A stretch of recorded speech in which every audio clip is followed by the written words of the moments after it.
قطر میں امریکی air base پر ایرانی حملے کے بعد ڈونلڈ ٹرمپ کا اسرائیل امریکہ جنگ سے باہر آنے کا عندیہ۔ تازہ پیغام میں لکھا، ایران خطے میں امن کے لیے اچھا کام کر رہا ہے، اسرائیل کو بھی اقدامات کرنا چاہیے۔ ایران کا قطر پر امریکی ایئر بیس پر حملہ مکمل ہونے کے بعد فضائی راستے بحال ہو گئے۔ قطر، امارات اور دیگر خلیجی ممالک نے ایئر سپیس کھول دی۔ کراچی اور اسلام آباد میں موجود غیر ملکی ایئر لائنز کی پروازیں بھی روانہ کر دی گئیں۔ ایران کا امریکی حملے کا تگڑا جواب، بشارت الفتح آپریشن کا آغاز، ایران نے امریکی اڈوں کو نشانے پر رکھ لیا۔ قطر میں امریکی فوجی اڈے پر حملے، الوداع بیس پر 10 میزائل داغ دیے، دفاعی نظام میزائل روکنے میں ناکام، 3 میزائل اڈے کے اندر جا گرے۔ الوداع ایئر بیس مشرق وسطیٰ کا سب سے بڑا امریکی اڈا ہے، دوحہ میں ایئر ڈیفنس سسٹم فعال۔ عراق، کویت اور بحرین نے امریکی اڈوں پر وارننگ سائرن بج گئے۔ ایرانی مسلح افواج کے مطابق آپریشن یا ابا عبداللہ الحسین کے نعرے سے شروع کیا گیا۔ قطر نے اپنی فضائی حدود بند کر دی۔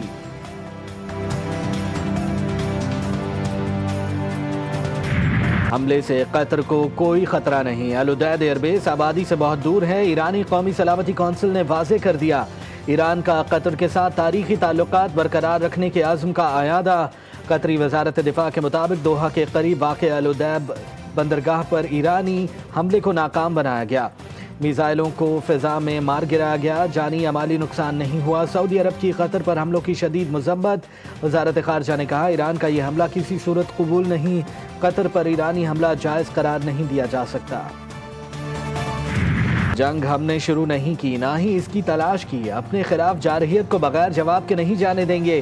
ایرانی صدر مسعود پزشکیان کہتے ہیں کہ ہم قوم کی سلامتی کے لیے پوری طاقت کے ساتھ کھڑے ہوں گے، ایران کے جسم پر لگے ہر زخم کا جواب دیں گے۔ قومی سلامتی کمیٹی کی اسرائیلی جارحیت کی شدید مذمت، ایرانی جوہری تنصیبات پر حملہ عالمی قوانین اور اقوام متحدہ کے چارٹر کے منافی قرار۔ وزیر اعظم کی زیر صدارت قومی سلامتی کمیٹی کی اہم بیٹھک، وفاقی وزراء اور عسکری قیادت کی شرکت۔ امریکہ کے ایران پر حملے سے پیدا صورتحال پر غور، اسرائیل ایران جنگ کے خطے پر پڑنے والے اثرات کا بھی جائزہ لیا گیا۔ کمیٹی نے اقوام متحدہ کے چارٹر کے تحت ایران کے اپنے دفاع کے حق کو تسلیم کیا۔ اعلامیے میں کہا گیا کہ ان غیر ذمہ دارانہ کارروائیوں نے خطے میں کشیدگی میں اضافہ کیا۔ کمیٹی کا تمام متعلقہ فریقین سے بات چیت اور سفارتکاری کے ذریعے تنازع کو حل کرنے کا مطالبہ۔ فیلڈ مارشل عاصم منیر نے کمیٹی کو ٹرمپ کے ساتھ اپنی ملاقات کی تفصیلات سے آگاہ کیا۔ اجلاس سے قبل وزیر اعظم سے پاکستان میں تعینات ایرانی سفیر رضا امیری مقدم کی ملاقات، خطے کی تازہ ترین صورتحال پر تبادلہ خیال کیا گیا۔ ہم اس حملہ کا مذمت کرتے ہیں۔ This time first they came for the Palestinians, but the world did not speak out because they weren't Palestinian. Then they came for the Lebanese, but we did not speak out because we were not Lebanese. And then they came for the Yemenis, but we did not speak out because we're not from Yemen. And now they have come for Iran. If we do not speak out, Mr. Speaker, there will be no one left when they come for us. اسرائیل نے فلسطین، یمن، لبنان اور اب ایران پر حملہ کیا۔ اگر ہم نے اب بھی کچھ نہ کہا تو اگلی باری ہماری ہوگی۔ بلاول بھٹو کا قومی اسمبلی میں خطاب، کہا جھوٹ کی بنیاد پر ایران پر حملہ کیا گیا، حملے کو عالمی قوانین کی خلاف ورزی قرار دیا۔ بولے اسرائیل کی رجیم کو روکنا بند ہوگا۔ ہمارے خطے میں ایک نیتن یاہو کی سستی کاپی ہے، ہم نے سستی کاپی کو جنگ، سفارتکاری اور بیانیے کے میدان میں بھی ہروا دیا۔ پانی پر جنگ لڑنا پڑی تو اگلی جنگ بھی جیتیں گے۔ بھارت سنتاس معاہدے پر عمل کرے یا جنگ کے لیے تیار رہے۔ ہمارے خطے میں بھی ایک نیتن یاہو کا سستی کاپی ہے، اور میں فخر سے کہہ سکتا ہوں کہ ہم نے اس سستی کاپی کو جنگ کے میدان میں ہروا دیا، سفارتکاری کے میدان میں ہروا دیا، بیانیہ کے میدان میں۔ ایران کا اسرائیل کو ایک اور کرارا جواب، شمالی، جنوبی اور وسطی اسرائیل پر میزائل کی برسات۔ پاسداران انقلاب نے پہلی بار قدر ایج میزائل بھی چلا دیا۔ تل ابیب، اشدود، حیفا اور ہرزلیہ میں زوردار دھماکے، جنوبی اسرائیل میں پاور پلانٹ تباہ، بڑے علاقے کی بجلی معطل۔ اشدود شہر میں میزائل گرنے سے بڑے پیمانے پر تباہی، جنوبی اسرائیل میں اہم اسٹریٹجک تنصیب پر میزائل لگنے سے شدید نقصان، لگاتار میزائل حملوں، سینکڑوں عمارتیں ملبے کا ڈھیر بن گئیں۔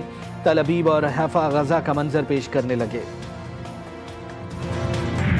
امریکہ کے بعد اسرائیل کا بھی ایران کی فورڈو جوہری تنصیب پر حملہ، اسرائیل کا 6 ہوائی اڈوں پر حملے، 15 جنگی طیارے تباہ کرنے کا دعویٰ۔ تہران کے شمالی علاقے ایون میں پاور پلانٹ اور جیل کو بھی نشانہ بنا دیا۔ تہران میں سرکاری نشریاتی ادارے کے ہیڈ کوارٹرز اور شہید بہشتی یونیورسٹی پر بھی بمباری۔ ایران نے اسرائیل کے 2 ڈرونز مار گرائے۔ ایران کے خلاف جارحیت بے بنیاد ہے، روس ایران کے لوگوں کی مدد کرنے کے لیے تیار ہے، روسی صدر پیوٹن نے امریکہ پر واضح کر دیا۔ روسی ترجمان کا کہنا ہے کہ امریکہ کے ایران کی جوہری تنصیبات پر حملے سے جنگ میں مزید لوگ شامل ہو گئے ہیں، کشیدگی میں اضافہ ہو جائے گا۔ ایرانی وزیر خارجہ عباس عراقچی کی روسی صدر پیوٹن سے ملاقات۔ عباس عراقچی نے روسی صدر کا شکریہ ادا کیا، کہا اسرائیلی اور امریکی حملے بین الاقوامی قوانین کی خلاف ورزی ہیں۔ ایران روس تعلقات اب اسٹریٹجک تعلقات کا روپ دھار چکے ہیں۔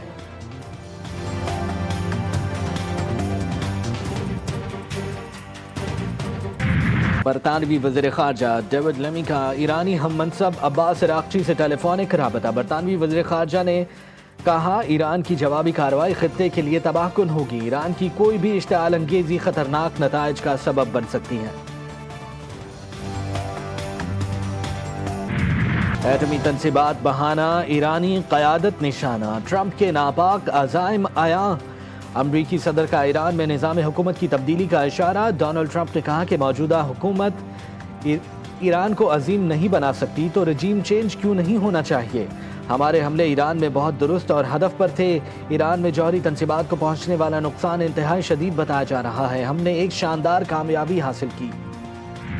دلی تھیلے سے باہر آ گئی، وائٹ ہاؤس نے امریکی صدر کی سوچ خود عیاں کر دی۔ وائٹ ہاؤس کی پریس سیکرٹری کیرولین لیوٹ کہتی ہیں ٹرمپ کا خیال ہے اگر ایران اپنے جوہری پروگرام پر مذاکرات سے انکار کرتا ہے تو ایرانی عوام کو اپنی حکومت کا تختہ الٹ دینا چاہیے۔ یہ بھی بولی امریکی صدر اب بھی سفارتی حل میں دلچسپی رکھتے ہیں۔ بیرونی دشمن نے سنگین غلطی کی، اسے اب سزا دی جا رہی ہے اور دی جاتی رہے گی۔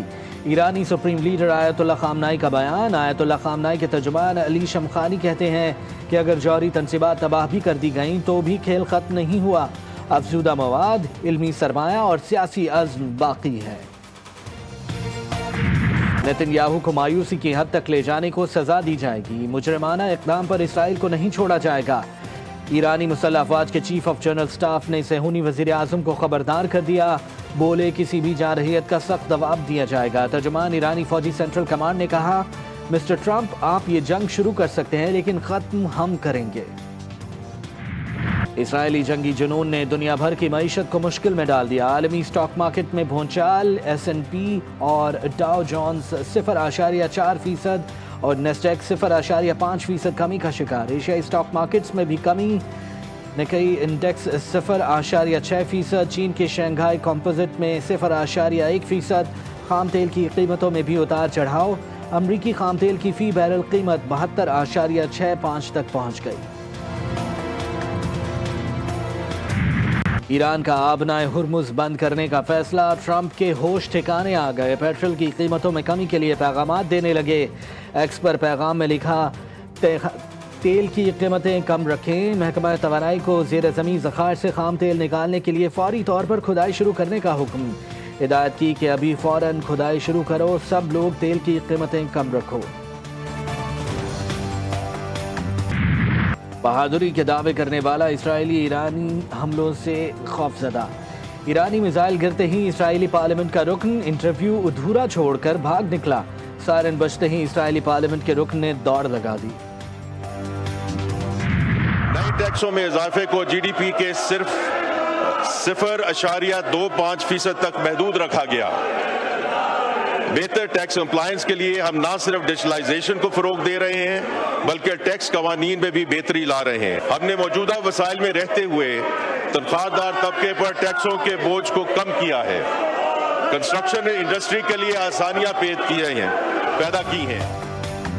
تنخواہ دار طبقے کے لیے مزید ریلیف، مشکل حالات میں متوازن بجٹ دیا۔ قومی اسمبلی میں آئندہ مالی سال کے وفاقی بجٹ پر عام بحث کو سمیٹتے ہوئے وزیر خزانہ نے کہا تعمیراتی شعبے کو ریلیف دیا گیا، 12 لاکھ تک کی آمدنی پر ٹیکس کی شرح 1% رکھنے کا فیصلہ کیا۔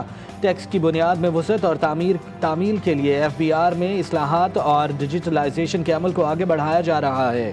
ایف بی آر 5 کروڑ روپے سے کم ٹیکس فراڈ پر گرفتاری براہ راست نہیں کر سکے گا۔ سولر پینلز پر ٹیکس کی شرح 10% ہوگی۔ قومی اسمبلی اجلاس کے دوران ہنگامہ، اپوزیشن نے بجٹ کی کاپیاں پھاڑ دیں، خوب شور شرابہ کیا، اپوزیشن اور حکومتی ارکان میں تلخ کلامی اور دھکم پیل۔ پی ٹی آئی ارکان نے وزیر خزانہ کی جانب آنے کی کوشش کی، حکومتی ارکان نے وزیر خزانہ کے گرد حصار بنا لیا۔ پی ٹی آئی رکن اسمبلی اقبال آفریدی کی وفاقی وزیر حنیف عباسی سے ہاتھا پائی، دیگر ارکان اسمبلی نے مداخلت کر کے بیچ بچاؤ کرایا۔ پی ٹی آئی رکن اسمبلی نثار جٹ کا بلاول بھٹو کے خلاف نازیبا الفاظ کا استعمال، اسپیکر قومی اسمبلی نے نثار جٹ کی فوٹیج طلب کر لی۔ اسمبلی ختم کر سکتا ہوں اور کر بھی دوں گا، وزیر اعلیٰ علی امین گنڈاپور کی پھر دھمکی، کہا بانی پی ٹی آئی آج حکم دے تو خیبر پختونخوا اسمبلی تحلیل کر دی جائے گی۔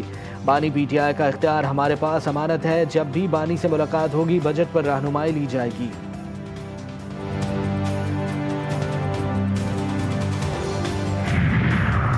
بانی پی ٹی آئی کی 9 مئی کے 8 کیسز میں ضمانتوں پر فیصلہ آج سنایا جائے گا۔ لاہور ہائی کورٹ کے 2 رکنی بینچ نے فیصلہ محفوظ کیا تھا۔ انتظامی نااہلی یا ملی بھگت، کراچی کے ملیر جیل سے قیدیوں کے فرار میں ہوش ربا انکشافات، قیدیوں کے بیرکوں کو کمزور کنڈیوں اور چھوٹے تالے لگائے گئے۔ جی ٹی وی نیوز نے جیل بریک کے خصوصی تصاویر حاصل کر لی، قیدیوں کے زور لگانے پر تالے کی کنڈی ٹوٹ گئی۔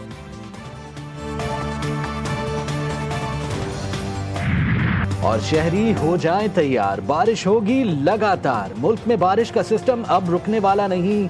25 جون سے مونسون بارشوں کی پیش گوئی، مونسون ہواؤں کا اگلے چند روز میں شدت اختیار کرنے کا امکان، کراچی سمیت سندھ کے مختلف اضلاع میں بھی برسات کا امکان ہے۔